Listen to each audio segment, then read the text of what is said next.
ప్రియమణి ప్రధానమైన పాత్రను పోషించిన భామా కలాపం 2022 ఫిబ్రవరి 11వ తేదీన ప్రేక్షకుల ముందుకు వచ్చింది. అభిమన్యు దర్శకత్వం వహించిన ఈ సినిమాకి మంచి రెస్పాన్స్ వచ్చింది. దాంతో ఆ సినిమాకి సీక్వెల్గా భామా కలాపం 2 సినిమాను రూపొందింది. ఆహాలో ఈ రోజు నుంచే ఈ సినిమా స్ట్రీమింగ్ అవుతోంది.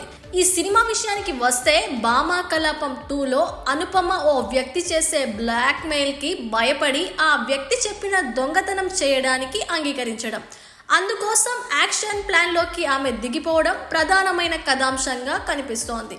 ఒకవైపున ఓ సాధారణమైన గృహిణి, మరోవైపున డ్రగ్స్ మాఫియాతో సంబంధాలున్న ముగ్గురు వ్యక్తులు, ఓ బ్లాక్ మెయిలర్ చుట్టూ ఈ కథ తిరుగుతోంది. దీపక్ ఎరగేరా ఫోటోగ్రఫీ బాగుంది.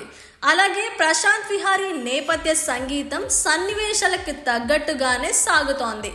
విప్లవ్ నైషధం ఎడిటింగ్ కూడా పర్వాలేదు. భామా కలాపం 2 చూసిన తర్వాత ఫస్ట్ పార్ట్ బాగుందా, సెకండ్ పార్ట్ బాగుందా, ఇంట్రెస్టింగ్గా ఉందా అంటూ అనే సందేహం కలగడం సహజం. అలా చూసుకుంటే ఈ రోజున వచ్చిన సెకండ్ పార్ట్ కంటే ఫస్ట్ పార్ట్ బాగుందని చెప్పక తప్పదు. ఫస్ట్ పార్ట్ను మించి ఉండటం కాదు, ఆ స్థాయికి మించిన సెకండ్ పార్ట్ దూరంగానే అనిపిస్తోంది. అందుకు కారణం ఫస్ట్ పార్ట్లో ఉన్న సహజత్వం సెకండ్ పార్ట్లో లోపించడం.